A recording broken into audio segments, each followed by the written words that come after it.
السلام علیکم دوستوں، ایک نئی ویڈیو کے ساتھ حاضر ہوا ہوں۔ اگر آپ نے ابھی تک چینل سبسکرائب نہیں کیا تو اس کو سبسکرائب کر لیں۔ ہیلو یہاں ڈونا کیسا ہے؟ مسز رنداوا نے کال کر کے پریشانی سے پوچھا تھا۔ ماں وہ اب بہتر ہے، ڈاکٹرز نے امید دلائی ہے کہ وہ اب خطرے سے باہر ہے، یہ آپ نے نرمی سے بتایا تھا تاکہ اس کی ماں زیادہ پریشان نہ ہو۔ یا اللہ تیرا لاکھ لاکھ شکر ہے۔ یہ فاہا کو بھیج دو پلیز، ارسم کی بھی کچھ خبر نہیں، اس کا تو میں نے بہانہ لگا دیا ہے کہ وہ میٹنگ میں اسلام آباد گیا ہوا ہے، ارجنٹ جانا پڑا تھا اسے، مگر ایہاب ہیثم بہت پریشان ہو رہا ہے فاہ کو لے کر، میں اسے ہاسپٹل دیکھنے چلا جاتا ہوں۔ پر ایہاب ہم اسے اندر کی بات بھی تو نہیں بتا سکتے نا کہ کیوں ارسم اس نکاح کے خلاف ہے؟ مجھے کچھ سمجھ نہیں رہا ایہاب، میں کس کس کو سنبھالوں؟ انہیں برائی آواز میں ہمت ہارتے کہا تھا، ریلیکس ماما پلیز ریلیکس ہو جائیں، پریشان مات ہوں، میں ایسا کرتا ہوں، میں ڈونا کے پاس رک جاتا ہوں اور فاہ کو ڈرائیور کے ساتھ بھجوا دیتا ہوں۔ اس نے اپنی ماں کو ریلیکس کرتے کہا تھا، ایہاب آج تو ہو جائے گا، مگر کل اس قیامت کو کیسے سنبھالوں گی میں؟ کیسے یہ کہہ پیگو ارسم زویشہ سے نکاح کرنے؟ وہ بات ادھوری چھوڑ کر پھوٹ کر رو رہی تھی۔ ماما پلیز اتنا مت پریشان ہو، آپ تو ہماری ہمت بندھاتی ہیں، اور اب خود ماما ہمارے پاس پورا دن پڑا ہے، کل کا اور آج کی رات، آئی پرامس یو ماما، جیسا آپ سوچ رہے ہیں ویسا کچھ نہیں ہوگا، اپنا خوف نکال کر پھینک دیں باہر، انشاءاللہ سب اچھا ہوگا، اور اب آپ روئیں گی نہیں، کچھ دیر تک فاہ آ جاتی ہے آپ کے پاس، اب ریلیکس کریں، اللہ آسانیاں پیدا کریں گے کہتے اس نے فون رکھا تھا اور فاہ کی طرف بڑھا تھا۔ کیا ہوا آنٹی، آپ رو کیوں رہی ہیں؟ پلیز بتائیں، فاہ ٹھیک تو ہے؟ ہیثم دور سے انہیں روتا دیکھ ان تک پہنچا تھا اور پریشانی سے پوچھا تھا، ہاں جی بیٹا وہ ٹھیک ہے، بس پہنچنے والی ہے، راستے میں ہے۔ اور یہ انسو تو خوشی کے ہیں، اس کی طبیعت کا سن کر خوشی ہی اتنی ہوئی کہ وہ ٹھیک ہے۔ انہوں نے مسکراتے ہوئے اپنے انسو صاف کرتے کہا تھا، اچھا آنٹی وہ ڈونا نظر نہیں آ رہا ہے، اور کیا اس نے ارسم کو ہمارے میرے اور فاہ کے نکاح کا بتا دیا؟ ہیثم نے تذبذب سے پوچھا تھا۔ ڈونا ہاں، وہ اس کی ماما کافی ٹائم بعد آئی ہیں نا کینیڈا سے، تو وہ بتا رہا تھا کہ انہوں نے اسے آنے نہیں دیا، کہہ رہی تھیں کہ ان کے ساتھ ٹائم سپینڈ کرے، لیکن وہ کہہ رہا تھا کہ جیسے اسے وقت ملا وہ ضرور آئے گا۔ انہوں نے گڑبڑاتے لہجے میں کہا تھا، چلیں یہ تو اچھی بات ہے، مگر آپ نے میرے دوسرے سوال کا جواب نہیں دیا، سب ٹھیک تو ہے نا؟ اسے مسکراتے ہوئے دوبارہ پوچھا تھا، ہاں بیٹا سب ٹھیک ہے، وہ ارسم کو کوئی اعتراض نہیں ہے، بھلا اسے کوئی اعتراض کیوں ہوگا؟ اس نے تو ہمیشہ فاہ کی خوشی ہی چاہیے، اور وہ تمہارے ساتھ خوش ہے تو یہی بہتر اور مناسب لگا اسے۔ انہوں نے ماتھے پر چمکتی پسینے کی بوندوں کو صاف کرتے کہا تھا، ہم ٹھیک ہے آنٹی، مسئلہ انتظامات دیکھ لو۔ اس نے گہری نظر سے ان کے چہرے کے تاثرات کو کھوجتے کہا تھا اور پھر وہاں سے چال دیا تھا، جبکہ مسز رنداوا نے بڑی مشکل سے اپنی اٹکی ہوئی سانسیں بحال کی تھی۔ ٹھیک ہے، تم ایسا کرو، کل رات کی ٹکٹس کنفرم کروا دو، زکی نے فون پر کہا تھا، اور پھر فون بند کر دیے تھے۔ آپ کہیں جا رہے ہیں پاپا؟ ہمنا جو ڈرائیو روم کے پاس سے گزر رہی تھی ان کو بات کرتا دیکھ کر رہ نہ سکی اور پوچھ بیٹھی، میں نہیں، تم دونوں جا رہی ہو؟ انہوں نے سد نظر ہمنا اور پیچھے سے آتی زینب پر ڈالتے کہا تھا، واٹ؟ ہم دونوں؟ مگر ہمارا تو کہیں جانے کا پلان نہیں ہے فی الحال۔ زمنا کے تو مانو سر پر لگی تھی، نہیں ہے تو بنا لو، اور میں مصمم ارادہ کر چکا ہوں، اب سے تم لوگ وہیں رہو گے، میں بھی یہاں سے سارا بزنس میں ہی شفٹ کروا لوں گا۔ ان کے لہجے کی سرد موہری بتا رہے تھے کہ وہ اپنے حکم سے پیچھے ہٹنے والے نہیں ہیں۔ کیا ہو گیا بھائی ڈیڈ، آپ کو سب کچھ جانتے ہوئے بھی آپ بچوں والی باتیں کر رہے ہیں؟ میں یہاں سے کہیں نہیں جاؤں گی، ہمنا نے ہاتھ میں پکڑا کلچ سامنے دیوار پر مارا تھا غصے سے چلاتے ہوئے، تمہیں کیا لگتا ہے تمہارے ان ڈراموں سے مجھے کوئی فرق پڑے گا؟ بالکل نہیں، اس سب سے مجھے کچھ بھی خاص فرق پڑنے والا نہیں ہے، اب چاہو رولو، جو فیصلہ میں کر چکا ہوں اس سے پیچھے نہیں ہٹوں گا، پیکنگ کرنی ہے کرو، نہیں کرنی نہ کرو۔ ایک بات کان کھول کر سن لو، کل شام تک کا وقت ہے تم دونوں بہنوں کے پاس، اگر نہیں مانتی تو میں خود اپنے ہاتھوں سے جان سے مار دوں گا تم دونوں کو، اور یقین مانو مجھے ذرا افسوس نہیں ہوگا۔ انگلی اٹھا کر اپنے فیصلے کی نوعیت ان پر آگاہ کی تھی انہوں نے، مگر پاپا میرے فیصلے میں اگر مگر کی گنجائش نہیں ہے۔ انہوں نے زینب کی بات کاٹی تھی، میں تیار ہوں جانے کے لیے جہاں آپ کہیں گے وہاں، مگر میری ایک شرط ہے۔ باپ کو جاتے دیکھ ہمنا نے کسی گہری سوچ میں ڈوبتے کہا تھا۔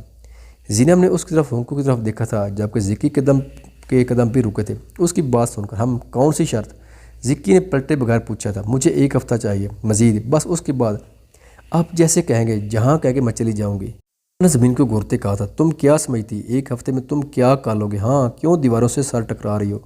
ہوش کے ناخن ہو لڑکی، یہ مات بولو کہ جو کچھ بھی تم کرتی آ رہی ہو وہ مجھ سے چھپا ہوا ہے۔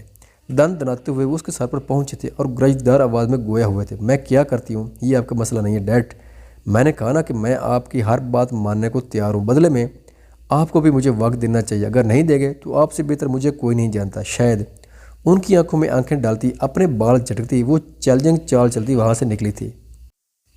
زکی نے اپنی مٹھیاں بھینچی تھیں، غصے سے نظر رکھنا اس پر، اس کی ہر چھوٹی سے چھوٹی حرکت کی بھی خبر رکھنی ہوگی تمہیں، ورنہ نقصان کی ذمہ داری میری نہیں ہے۔ وہ اپنا باقی غصہ زینب پر نکلے تھے وہاں سے، اور وہ ہونکوں کی طرح کھڑی اپنے باپ کو دیکھ رہی تھی، پھر غصے سے سامنے پڑے صوفے پر پاؤں مرا تھا کہ اپنے ہی پاؤں پر چوٹ لگی تھی۔ وہ ہسپتال سے لڑکھڑتا نکلا تھا، گاڑی میں بیٹھ کر کتنی دیر اسٹیئرنگ پر سر رکھے رکھا تھا، اس کا سر بری طرح چکرا رہا تھا، اور پھر فاح کے پوچھے گئے سوالوں کی باز گشت اس کے کانوں میں ہو رہی تھی۔ اس قدر بری طرح ٹوٹ پھوٹ کا شکار ہوا تھا وہ کہ ایک لمحے اسے لگتا تھا کہ وہ یہ جو سب کر رہا ہے وہ غلط ہے، اتنے سب کے دل توڑ کر وہ صرف اپنے دل کی تسکین کے لیے یہ سب نہیں کر سکتا۔ اور دوسرا لمحہ اسے اپنا بچپن، اپنے راتوں کا ڈر، اپنے ماں باپ کی زندگی کی بقا کے لیے چلتے ہاتھ، کھلی آنکھیں، اور پھر ان سب کا ساکت ہونا، اس کی دنیا کا منجمد ہونا یاد آتا تو وہ ڈھہ جاتا تھا۔ دل اور دماغ میں ایک عجیب سر جنگ جڑی ہوئی تھی جس کو اس نے حالات کے سپرد کر دیا تھا۔ گاڑی سٹارٹ کرتے اس نے گاڑی کا رخ بینکوٹ کی طرف موڑا تھا، نہ چاہتے ہوئے بھی اس کے قدم خود بخود اس حسین الفسرا کی طرف بڑھ گئے تھے جو صرف اور صرف اس کے لیے تیار بنی بیٹھی اس کی راہ دیکھ رہی تھی۔ اس وقت اسے شدید سکون کی ضرورت تھی، اور جو اسے اس کی جھلک سے ہی ملنا تھا۔ بارہا وہ دل کو سمجھا چکا تھا کہ وہ صرف اور صرف اس کا بدلہ ہے، مگر دل ہمیشہ یہ بات کہتا تھا کہ وہ بدلہ نہیں، وہ اس کی تھی۔ سر کے بالوں سے لے کر پاؤں کے ناخن تک وہ اس کا دیوانہ پن ہے، جنون ہے، اس کا سکون ہے۔ وہ گاڑی پارکنگ میں کھڑی کر کے اندر کی طرف بڑھا تھا، سر ابھی بھی اس کا بری طرح چکرا رہا تھا، مگر اپنی ویل پاور کو مضبوط بناتے اس کے قدم ایک لمحے بھی نہیں لڑکھڑائے تھے، اور نہ ہی اس نے لڑکھڑانے دیے تھے۔ ارسم اس کو سامنے سے آتا دیکھ کر مسز رنداوا کے ہوش اڑے تھے۔ اگر اس نے یہاں بھی کوئی بات کہہ رہی، کوئی تماشا کر لیا تو اتنی دیر سے وہ جھوٹ بول رہی تھی، اور اب اگر ان کا جھوٹ پکڑا گیا تو ان کے چہرے کا رنگ فاق ہوا تھا اور ٹانگیں بری طرح کانپی تھی۔ یا اللہ خیر! خشک ہونٹوں پر زبان پھیری تھی، حلق بھی سوکھی لکڑی کی طرح منٹوں میں خشک ہوا تھا۔ ارے ارسم آ گیا ہے! مسز دارب اٹھ کر اس کے قریب گئی تھی، ان کی ہمراہی میں مسز رنداوا بھی ابھی اس تک پہنچی تھی۔ ارے بیٹا، تم میٹنگ پر نہیں گئے؟ سویرا بتا، وہ مجھے کچھ دیر پہلے ارسم کی کال آئی تھی، کہہ رہا تھا کہ میٹنگ کینسل ہوگی، تو میں نے کہا کہ یہیں پر آ جاؤ۔ مسز رنداوا نے ارسم کی بات کرنے کا موقع دیے بغیر کہا تھا۔ چلو اچھا کیا، آپ زویشہ کے ساتھ بیٹھ کر دونوں ایک دوسرے کی مہندی کے رنگ میں رنگو۔ انہوں نے مسکراتے ہوئے اس کا کندھا تھپکا تھا۔ زویشہ کے نام پر ارسم نے بے اختیار سامنے سٹیج پر دیکھا تھا۔ وہ بوٹل گرین گولڈن ورک کی گھیر دار فراق میں گولڈن دوپٹہ سر پر لیے نظر لگ جانے کی حد تک حسین لگ رہی تھی۔ اس پر غضب، موتی اور گلاب کے تازہ پھولوں کا سنگار، گلابی ہونٹ اور چہرہ کسی بھی میک اپ سے آزاد، اور ناک میں چمچم چمکتی لونگ۔ بے اختیار اس کے دل نے بری طرح دھڑکتے ایک بیٹ مس کی تھی۔ کتنی خوبصورت تھی، کتنی حسین، کتنی معصوم، کتنی دلکش! اس کے چہرے کی معصومیت ہی جان لیوا تھی۔ ہوش اڑنے کے لیے لوگ مہکدے کا رخ کرتے ہیں، ہوش کھونے کے لیے کوئی اس طلسم یار کو دیکھ لے تو کئی بار اپنی بے خودی پر رشک کرے۔ اور حیرت انگیز طور پر اس نے یہ بھی محسوس کیا تھا کہ اس کے بے چین دل کو ٹھہراؤ مل گیا تھا، سکون مل گیا تھا۔ ہاں، شاید اس کے دل کو وہ تنابیں میسر آ گئے جو روح رواں نے دان کی تھی اسے خاموشی سے مسرت کے ہوش باش لمحوں میں۔ جناب، یہ دل کی باتیں ہیں، بے خودی کے بے خود لمحوں میں، وجد کی اونچائیوں میں، حوصلوں کی ہاروں میں، گیتوں میں اور وصل کی بے قراریوں میں میسر آتی ہیں۔ ہاں، یہ الگ بات ہے، عشق کبھی مکمل نہیں ہوتا، یہ وہ لذت ہم نوائی ہے جو ملتے ہی اور پھر اور کی تشنگی لیے بڑھتی جاتی ہے۔ بھلا محبوب سے نفرت کبھی ہو سکتی ہے؟ اور جس سے نفرت ہو جائے وہ کبھی محبوب ہوتا ہے بھلا؟ اور بدلہ وہ تو اسی دن مر گیا تھا جب پہلی نظر نے دل کو اپنے محور میں کسی طلسم کی طرح جکڑ لیا تھا۔ زبانی کلامی واری کبھی دل پر چلے ہیں نہ چلیں گے، اور اس کا جیتا جگتا ثبوت اتنی محویت سے اپنی پاکیزہ دلربا مرم کو دیکھتا ارسم سلطان چودھری تھا۔ فاح، دو فاح بھی آ گئی، مسز درام نے سامنے سے آتی فاح کو دیکھتے کہا تھا۔ ارسم کا بھی ان کی بات سے دھیان سامنے فاح کی طرف گیا تھا جو پہلے کی نسبت سوجی آنکھوں کے ساتھ اب کافی فریش لگ رہی تھی۔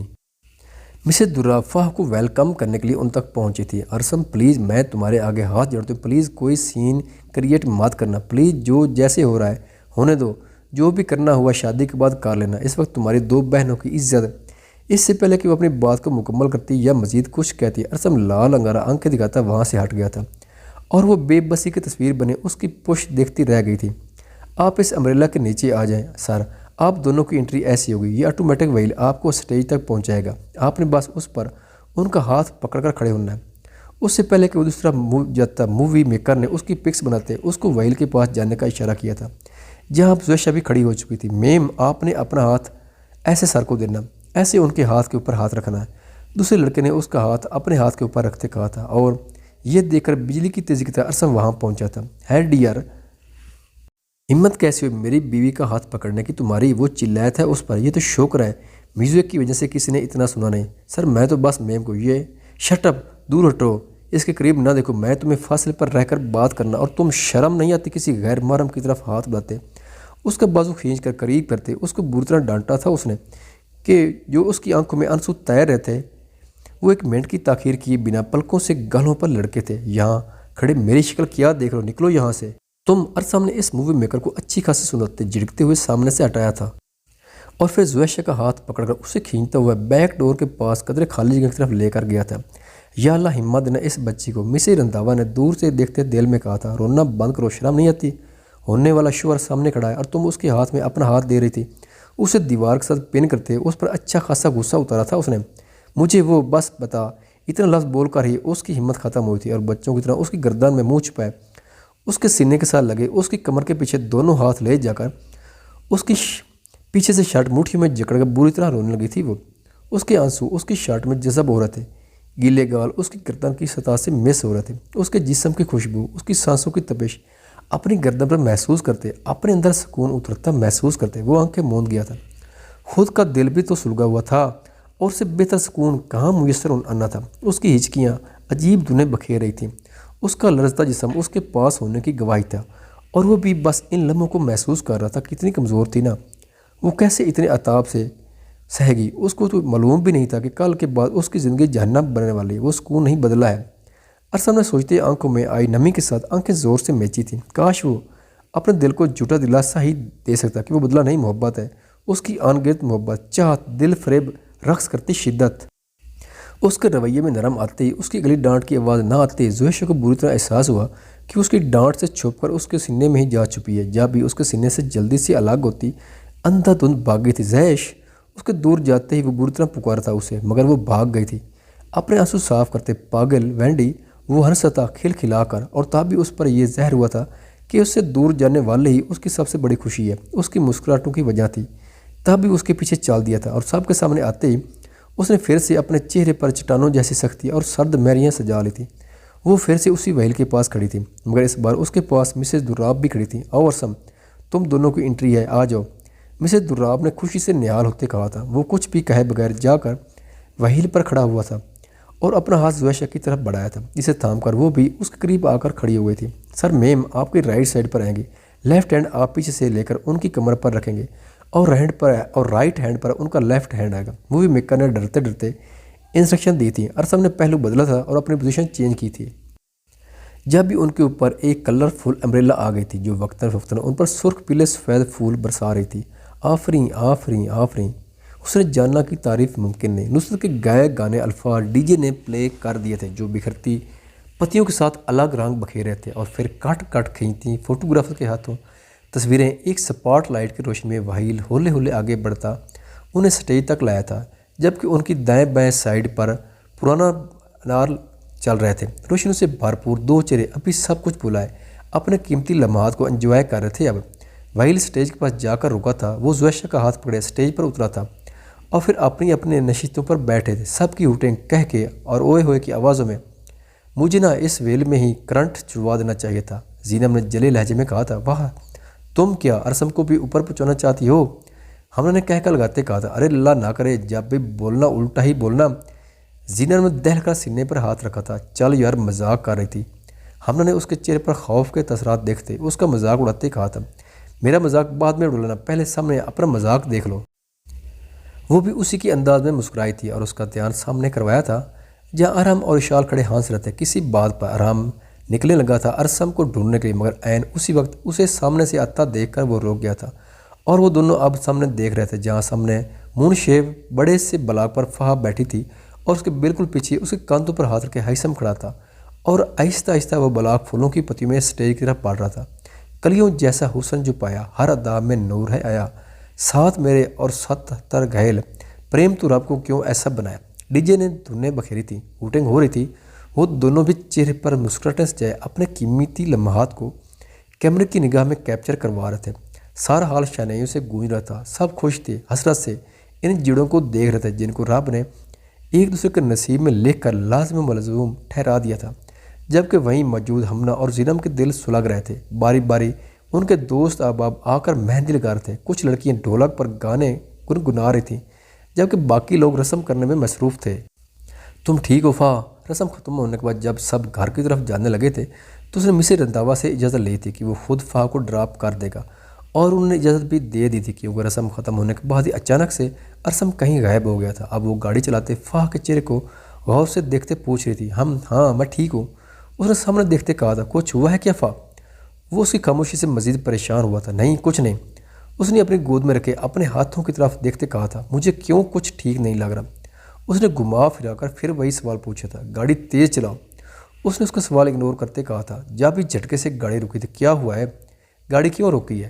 اس نے گاڑی رکتے دیکھ کر غصے سے کہا تھا، یہ گاڑی تب تک نہیں چلے گی جب تک تم مجھے یہ نہیں بتاؤ گی کہ ان سوجی آنکھوں اس اترے چہرے کے پیچھے اصل وجہ کیا ہے۔ میری فا کبھی بھی ایسی مرجھائی ہوئی نہیں تھی، اور اب جب ہم ایک چکے ہیں تو اب اس سوگ کی وجہ۔ جب ارسم نے بھی اس رشتے کو لے کر کچھ نہیں کہا، اس نے اس کا رخ اپنی طرف کرتے اس کے بازوؤں پر دباؤ بڑھاتے کہا تھا۔ ارسم کا نام سنتے ہی اس کی آنکھوں میں رکے آنسو پھر سے بہنے لگے تھے۔ وہ بدلہ ہے، بس بدلہ میرا۔ اپنے حسم کو بچا سکتی تو بچا لو مجھ سے، میں یہ ہونے نہیں دوں گا۔ اور اس جیسے بہت سے کہے گئے ارسم کے جملوں کی باز گشت اس کے کانوں میں ہوئی تھی، اور پھر ڈونا کی حالت، اس کے جسم کے پور سے نکلتا خون، وہ کیا بتاتی اسے اور کیا چھپاتے۔ اس کی پھوپھو نے اسے کہا تھا کہ وہ ہیثم کو کچھ نہیں بتائے گی ورنہ سب کچھ بگڑ جائے گا، اور اسے اب ہیثم سے چھپانا مشکل ہو رہا تھا۔ جب ہی وہ دونوں ہاتھوں میں اپنا منہ چھپائے رونے لگی تھی ہچکیوں سے۔ فا کیا ہوا ہے؟ پلیز کیوں پریشان کر رہی؟ طبیعت تو ٹھیک ہے، کسی نے کچھ کہا ہے کیا؟ مومن نے اس کو کچھ کہا کیا؟ وہ پھر سے سامنے آیا، پلیز بتاؤ مجھے فکر ہو رہی ہے۔ اس کے چہرے سے ہاتھ ہٹاتے، اس کو کھینچ کر سینے سے لگاتے، اس کے چہرے سے بال پیچھے کرتے، کان کے پاس رکھتے۔ پوچھا تھا اس نے، مجھے ڈر لگ رہا ہے اگر مومن پھر سے آ گیا تو۔ مومن کا نام سنتے ہی اس نے بڑی آسانی سے اس کے نام کا سہارا لے کر بات چھپانے کی کوشش کی تھی تاکہ اصل بات تک ہیثم نہ پہنچ سکے۔ بس اتنی سی بات پر میری جنگلی بدریہ نے خود کو ہلکان کیا ہوا، رو رو کر مجھ پر ٹرسٹ ہے نا؟ ہائی کی جان کو ٹرسٹ می، میں کبھی بھی تم تک اس مومن کو پہنچنے نہیں دوں گا، سب ٹھیک ہو جائے گا۔